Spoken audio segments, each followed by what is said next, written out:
All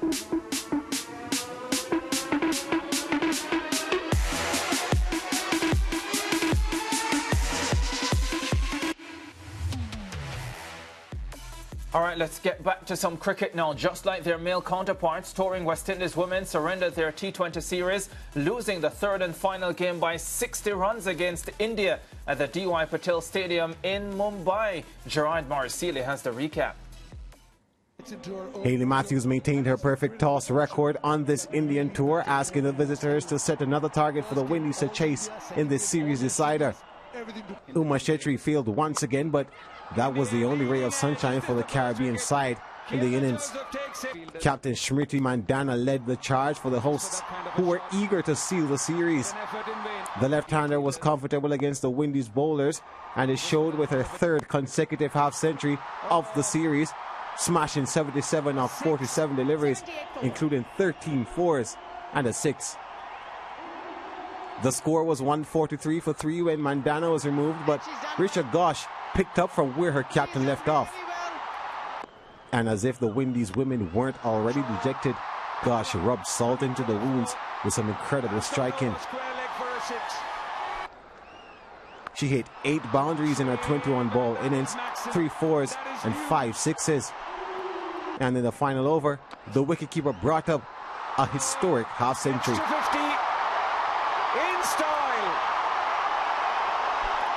and ties the record for the quickest T20 50 ever. India posted a mammoth 217 for 4 of their 20 overs. Successfully chasing another score over 200 in women's T20 internationals took an early hit for the Windies when hard-hitting opener Kiana Joseph was dismissed in the second over.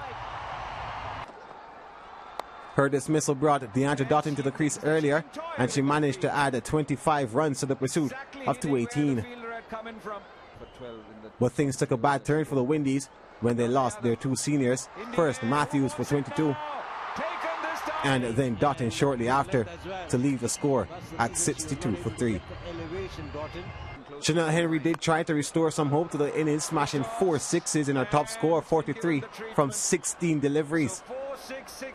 But Henry's counter-attacking was no match for the spin of Radha Yadav, who was the pick of the Indian bowlers, with 4 for 29, including the wicket of Matthews.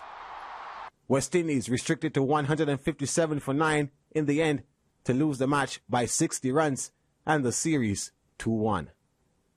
Yeah, I think, look, we probably didn't bowl as well as we wanted to, but look, it's also one of those wickets where I feel like you've got a very small margin for error, and kudos to the way the Indian batters played today. Obviously Smriti in the beginning, and then the way Risha came in and played as well. But yeah, I guess we quite weren't on it today with the ball and probably missing our lengths a bit more often than we wanted to. It's been 5 years we've not won a T20I series in India, which is not something which as a team reflects on the kind of cricket we've played. So that's what the chat was in the morning, that today we have an opportunity to do that after 5 years. So really happy that we've got this series win, and we just have to keep doing the right things and keep growing from here. Yeah, thoroughly entertaining T20 international series between the West Indies and India. Unfortunately for the Caribbean women, they were not able to pull out the win in the third and final encounter, but very good cricket played by the Indians. I, in fact, want to start, Lance, with a point that you made during the opening of the show, speaking about the support for this women's T20 international series. And yes, for the third game today, over 47,000 fans. But it is something that struck me throughout the duration of the series about how much the fans came out and supported women's cricket. And it is a far cry from, what we were used to 5 or 10 years ago when women's internationals were being played.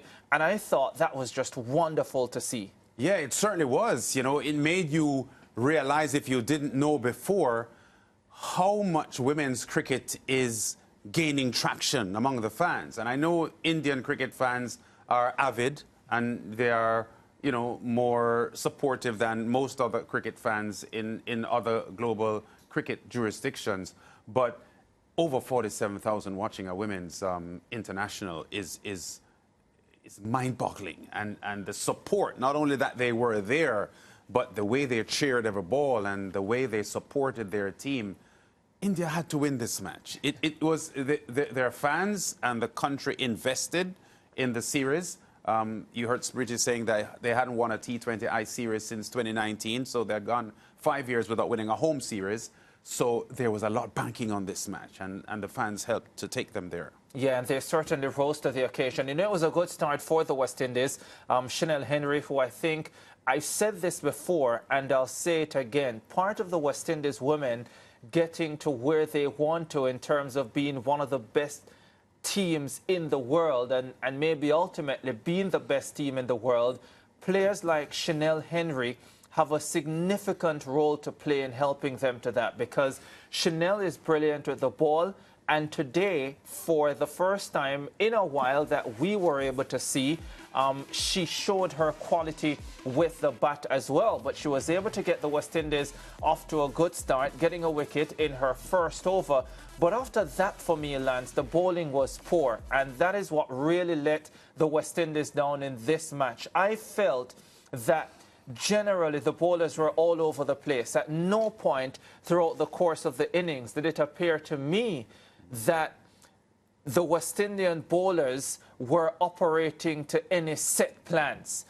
So in one over, you would see a ball being hit over extra cover for 4, the next one over backward square on the onside, then straight down the ground. No specific plan. And so I think that really led to India. Yes, it was a very good batting surface, but I don't think if you bowl properly, that was a 217 surface. Yeah, I agree with you. And the point is made even further when you mentioned that they had started reasonably well after the first 3 overs, 2 by Henry and 1 by Deandra Dottin. The run rate was, I think, just over 6 at that point. But from the 4th over onwards, things just fell apart for the West Indies team, and they didn't bowl as well as they needed to. Captain Hayley Matthews said it post-match. And to think that Karishma Ramarak, who for me is the steadiest bowler in the West Indies arsenal, went for 14 per over, which is very much unlike her. But part of that was because the Indian batters were in a zone today, and they responded to the vociferous cheers and support from the fans. But the bowling let the West Indies team down today, and even Dottin was very expensive. And it was a tough day for the West Indies. And you know what? Sympathy to Hayley, who had to face the post-game interviews after, because it's tough when you're a competitive sports star and you have to do an interview when you were just mauled in a match and in front of, you know, a partisan crowd and so on. So a difficult day for Hayley Matthews and her girls today. But kudos to the Indians, who really put their shoulder to the wheel and got the result they wanted. One of the things I do have to give the West Indies credit for is that I thought they fielded very well, especially in the first 15 overs. It was maybe in the last 5 overs where they had one chance put down for the entire innings. Deandra Dottin and Chanel Henry going for a catch wide long on and almost collided. Yeah. And the ball fell between them, so that was unfortunate. I don't think they saw each other. Yeah, I don't think they did either. Yeah. And then there were a couple other instances after that where the ground fielding was not great. But before that, specifically for the first 15 overs, I thought the West Indies women were quite good. And it's the levels that you would like to see them more consistently. But to your point, Lance, about the batting of the Indians, and especially Smriti Mandana, the captain, yeah. I thought she was brilliant today, because after the initial pressure put on India by the West Indies, Mandana just took it up another gear.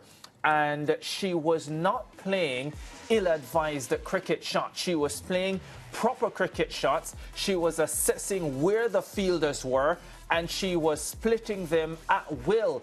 And at no point, we saw in the first 2 games where she got opportunities to get to her half-century. This time around, to me, it never looked at any point as if the West Indian bowlers had her in any trouble or as if they would get her out anytime soon. She was simply majestic today. I love to watch her bat. I love to watch her bat. I love to watch Jemima Rodriguez bat. I think generally I love to watch the Indian female batters perform. But yes, today was a high quality knock, and it is exactly what India needed after the brilliant performance of Hayley Matthews in the last match for the West Indies.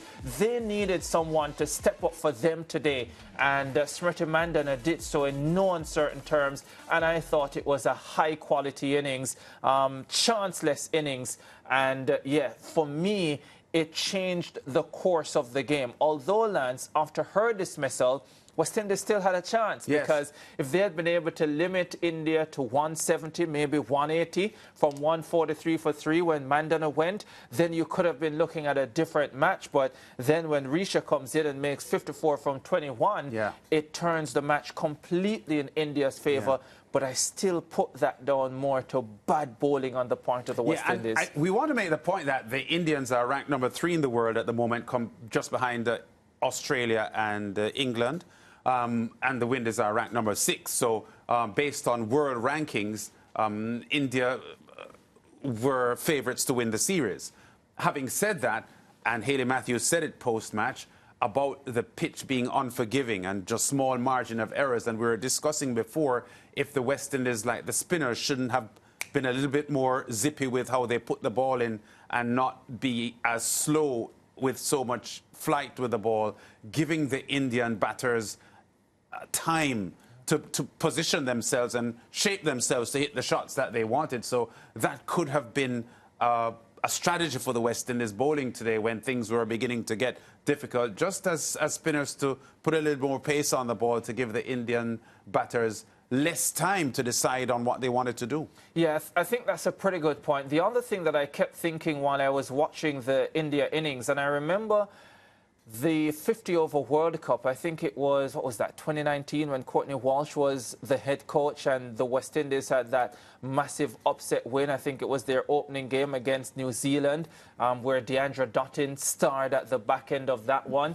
And I remember that entire campaign where every single match the West Indies would bowl to a plan. So for a lot of it, they would bowl outside the line of the off stump and pack the offside field and stifle batting lineups. I felt that type of thinking was probably lacking today. And Hayley Matthews is right. Very limited room for error on that surface. But I never picked up at any point that there was a plan as to how they were going to limit the Indian batsmen. And I felt even stacking the onside, I think at the back end of the innings, they ended up with a deep forward square, a deep mid-wicket, and a long on.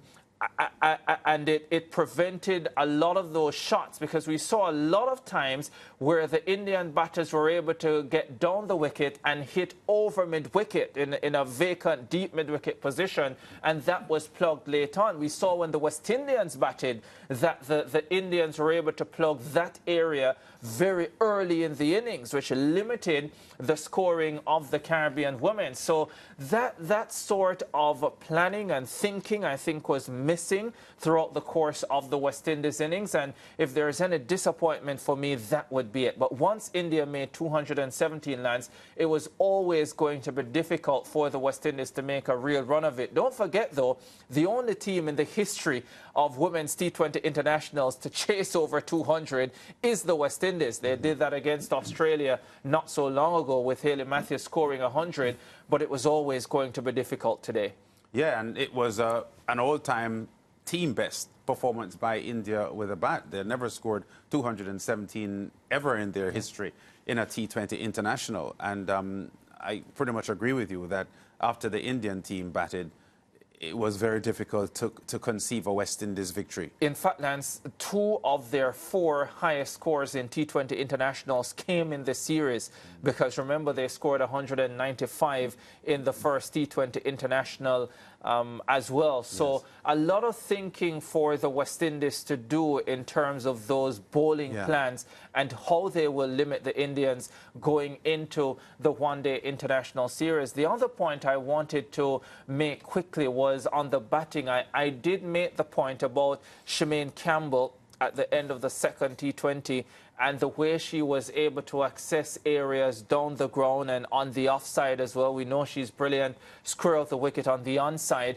I saw a similar thing before she got out today. I continue to think that's encouraging. I've said Kiana Joseph slotting into this team could be a massive boost for the West Indies just because of her ability to hit the ball out of the park. And if she can consistently get you good starts, it's a significant improvement on what the West Indies women have become used to in the last 3 years or so, or maybe even more.